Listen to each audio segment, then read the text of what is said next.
So we're about to change the drive shafts on this 660 Grizzly. This thing is beaten up like you've never seen. It's gone to hell and back. This thing has been beaten up many times. This is not my machine. Last year I had to change the CV boot on it and the rear drive shaft. Now both front and rear, I don't know how well you can see this, but both front and rear shafts are busted. The guy who owns this, hard time trying to get it. The guy who owns this lent it to somebody, and obviously that wasn't a good move. The guy who we lent it to had probably less brains than a small squirrel. So anyways, they ended up busting both drive shafts and busting tires and flats, you name it. So we got the joy today of fixing this. So we're going to take both drive shafts and replace them.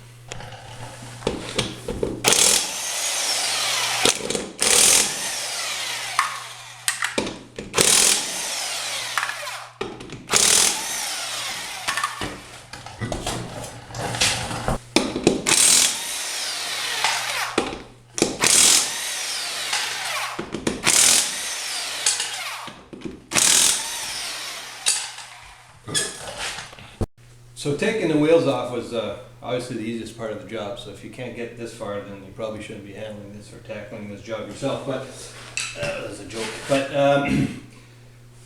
next you got to take these axle nuts off, and these axle nuts are punched in here, so they're locked in. What I like to do is either, if I'm going to reuse the nut, and you shouldn't, but if I'm going to reuse the nut and the axle, I punch those out. If not, I just let the impact do the work. And so this is a 27 millimeter. Better put the socket on. So let's take this nut off. This impact gun is pretty strong, so it'll pop it out. There we go. We'll do one side, and then we'll do the other side after. So the next thing you want to do after you've taken the axle nut off, and this thing is really hard to turn because it's all jammed in here. You can see how bad it is.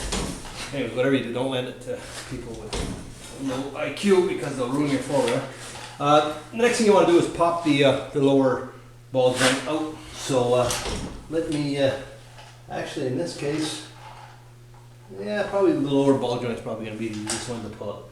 So let me do that. All right, so this ball joint's a little different than your typical ball joint with a crown nut and a cotter pin. This one here is basically got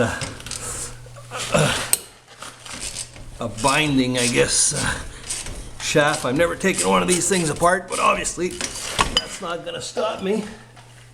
Actually, there is a locking nut in the back, so obviously it is stopping me. So I'm going to have to take that out. There's a cotter pin in the back. Pliers.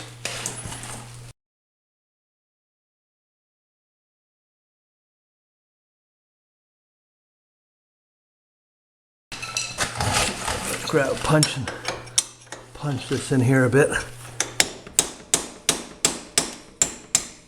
There you go. Felt that? So, hopefully that'll come down. Let me get a pry bar. So you could use one of these ball joint spreaders here, but I got to be careful not to ruin the rubber here. So I'm going to pry it out. I'm doing pretty good here. Maybe lift it up.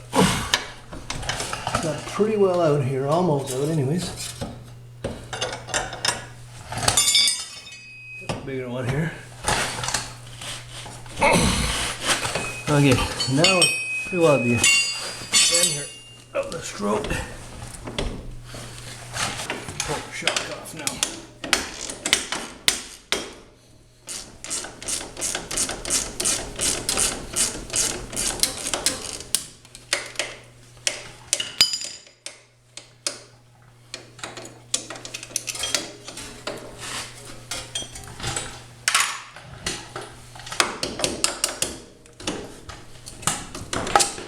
There.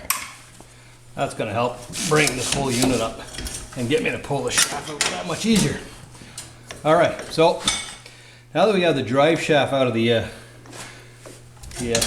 spindle here, we got to pull it out. Sometimes these things come out nice, sometimes they don't. So let's see what happens here. Oh, bingo, it came out nice and easy. So let's go see how this matches up to the one we have on the bench. So here are the two new axles that the guy bought. They're eBay. You got these on eBay. They look, they're high strength. They're made, they're called niche drive axles. They look sturdy. They look good. They're definitely a lot thicker shaft than the Yamaha one. They look pretty well. The size of the joint is bigger, but from a shaft standpoint, I look at this and it looks pretty darn good. So I think we got the right one. So let's install this and we'll see how it fits. This one here comes with a different type nut. This is the only thing that's a little different here. So we may need to use the other nut. We'll have to see that when we reassemble it. So let's put that back in. All right, before I put the axle back in the front end, I like to put a little bit of grease where it's going to sit on the seal. Now I don't know if that really makes a difference, but I do like to put a little bit of grease here to prevent any kind of water to come in or help the seal make a seal. Now the thing is, that may make no difference whatsoever, but in my mind it does, and that's all that really matters because I'm the one that thinks about it afterwards. So anyways, very simple. Put back in, simple as that, into the spline, and then take the nut off.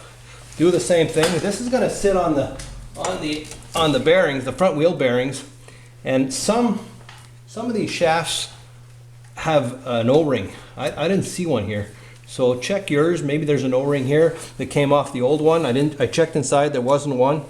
Maybe there was one on this model at one point. It was changed and it's disappeared. But if there's an O-ring, look for it and put it back in. Yeah, we may have a little bit of a hard time here because we're gonna have to. There we go. Simple as that. So now the axle's back in. So we can go ahead and put the ball joint back in, and then we'll tighten the nut up. So here we go here with the, and you'll notice on the ball joint here, it's got a groove. That's where the nut went in, or the bolt went in to keep it from coming out. Not only by pressure on the clamp, but it's also by location. So I'm going to punch that up a bit here.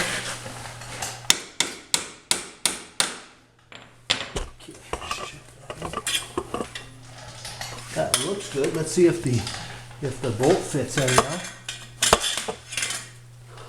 There you go. There you go. I got that in here. So let's get the bolt on the other side.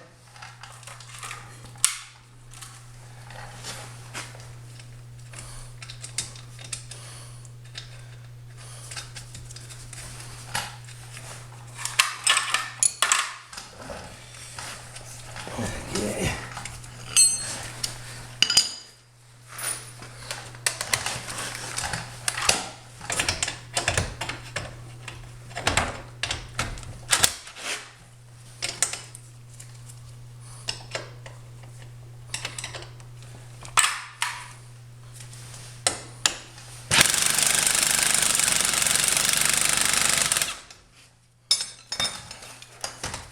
That impact has had its better days, so it doesn't tighten much, but it does help a bit. So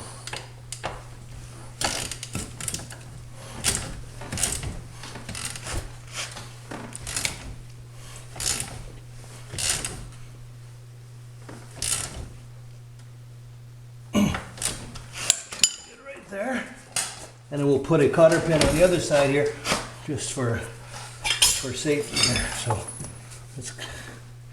all right, let's get this cotter pin in here and bend it back here so that this doesn't come off. There you go. Now we're ready for the axle nut. So like I was saying, there's definitely a difference in the axle nuts, but you're supposed to put new ones every time. This one here is safetied in there by punching in the the nut in the groove. There's no groove on this one. This one's got to have a cotter pin. The only problem with this one, if I recall, is that the cap doesn't fit well afterwards because it doesn't fit well.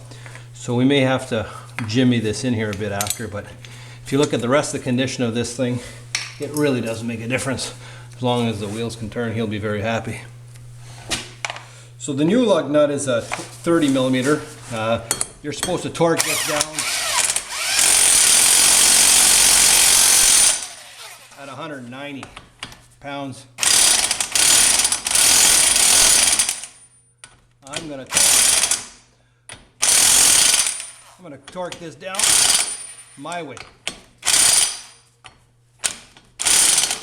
And that's tight with my impact and back it up so I can put a cotter pin. Simple as that. It's not the end of the world. If this thing is not perfectly at 190, it's going to work. Here we go. We'll put a cotter pin on this, and we're basically done on this side. We'll put the shock back up first and put the wheel back on.